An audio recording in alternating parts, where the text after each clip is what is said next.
Hi, and welcome to another episode of Hot Takes with me, the Silver Fox. And it could be very soon that the SNP's dreams are truly realised. It could be very, very soon when every sitting MSP and MP in Westminster could have their complete dream of independence. No, not that independence. No, the SNP could go bust, it could be wound up, and each and every one of them would be sitting as an independent candidate. They would be independents rather than part of a party. And given that the split would exist within that group, it would be virtually impossible for Humza Yousaf to form a coherent government. So he would be out, and it looked like Labour would default in as probably the largest party. It is an amazing thing to see, and it could happen if they do not get their act together. And then what are they going to do? Because there will be no SNP party. So we're going to take a look at this very quickly. I'm not going to go into detail with it. It's just something that popped up and I thought it's worth a laugh. So here goes. So SNP MSPs would be forced to sit as independents if party goes bust and is wound up. An exclusive, Humza Yousaf may come under pressure to call for an early Holyrood election if his party goes under, but will not need to if he can keep the support of the majority of MSPs, including the Scottish Greens. But without the SNP, the Greens are on their own. They will not ally themselves to a cohort of independent groups, many of whom disagree with the aims of the Greens. So the Greens couldn't keep them there anyway, so they wouldn't have the Greens.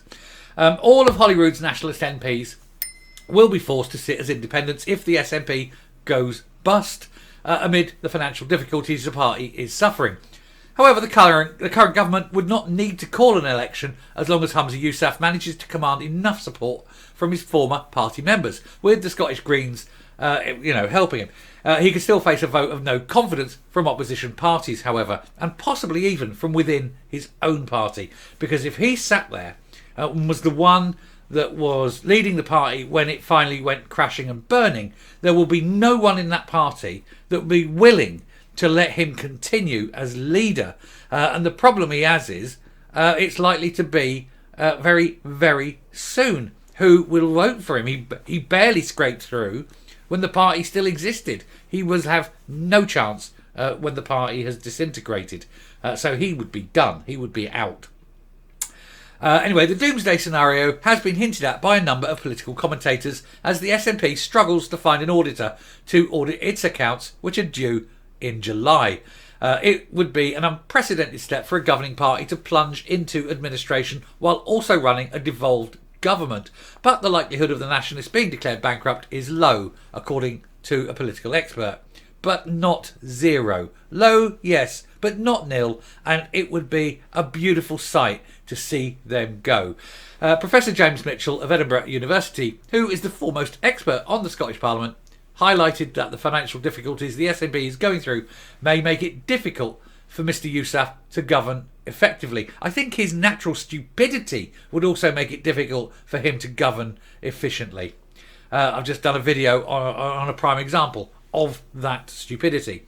If the SNP does cease to exist, MSPs at Holyrood and MPs at Westminster would simply sit as independents unless a successor party is quickly formed. Independent MSPs have been a firm fixture at the Scottish Parliament over the years, such as Margot MacDonald, John Finney and Andy Whiteman. I don't think there's too many. There are a few independents in the House of Commons. There's not many. They are very few and far between. But anyway, speaking to the Scottish Daily Express about the scenario of the SNP going bust, Mr Mitchell said, "There is no doubt that these events and any likely developments have had an impact on the SNP group in Holyrood. The most obvious and immediate impact has been on the authority of the new leader. Dissent has been growing, and Humza Yousaf's lack of authority will make it difficult to govern effectively. The man has zero authority. They're questioning everything. There's people saying no, no, no. There's people who disagree with every single policy decision he's made. They don't want him to go to court with the UK government. They're now questioning the appointment of the Independence Minister's wife into a key plum job. They don't want him to continue with the deposit return scheme, things like that. They want him to get off the bloody independence barrel and get on and do his day job, which he is incapable of doing because that would require talent and ability, two key attributes that this man lacks. Anyway, the professor continued, constitutionally, there'd be no need for an election, even though an election might be politically sensible, to allow the electorate to determine who should govern. It is possible that a few MSPs might choose to distance themselves from what is left of the SNP parliamentary group, but so long as the First Minister commands majority support in Holyrood, then there is no constitutional reason to have an election. There may not be a constitutional reason, but I think the people of Scotland would demand an election. And I think that he certainly wouldn't keep hold of all the SNP MPs, what would be former SNP MPs. Some of them would certainly vote against him on a number of roles. So I think he would find it very, very difficult to form a government. But also within the party itself, he would have lost so much faith that nobody would be willing to serve under him. And there'd be calls for a re-election of the new First Minister. Anyway, he said, if, however, Humza Yousaf loses the support of Parliament and a new First Minister cannot be agreed within 28 days, then an election would be held. It is, however, unlikely that the existing SNP MSPs would relish an election at this time and would avoid doing anything that would result in an election. But there is a low likelihood of this happening, and if it does, it is almost certain that a new party would emerge. And any move to force the SNP to close operations would be heavy-handed and seen as anti-democratic. Well, no, not if they're bust, not if they are a busted flush. If they are if they are insolvent, I meant to say, and incapable of paying their bills, paying their salaries, they cease to be. And that is the way of, there is no way around that. It isn't a political decision. If they go bust, they go bust, down to their own inability to run their accounts. And that would be a warning that if they can't run their own accounts, what hope does the country have? But I'm not going to go on anymore. That's coming to the end of that there. But it is just, it's a reflection that this guy is so lacking power. He cannot even get people to do the job within the party. He then appoints people that are going to be, let's just say, rejected by the mainstream members of the party. He can't command support. He can't command any kind of authority. So any chance of him saving the party are virtually nil. If he can't see that, it's because he's stupid. But we know he's very, very stupid. So anyway, I shall round off there and come up. It was just a bit of a fun thing. There's no real seriousness of them being wound up just yet. But they are virtually insolvent. They don't have a lot of money, and they do have obligations that they need to meet. Anyway, can I come up now?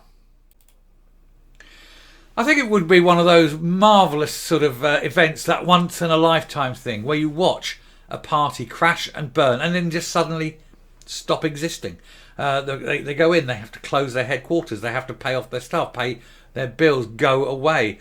And all of a sudden you've got all these MPs that were part of that party, are all sitting as independents without anyone telling them what they must or mustn't do. The good ones may even relish an election. The bad ones would know that they're finished, because without the party machinery, without the party support to keep them there, people aren't going to vote for them. It's cracking, isn't it? I just can't wait. I mean, it's very unlikely, like I say, but if it happened, it would just be delicious. So we've got to hope. We shall sit and just keep a little bit of hope in our heart that this does happen. Anyway, I shall finish there. Thank you very much for listening to this video. If you like what you're seeing here on the channel, please hit the subscribe button, ring the bell, leave a like, leave a comment. Please share the video. And until next time, stay safe, stay well. Here's hoping that they do go bust, and goodbye.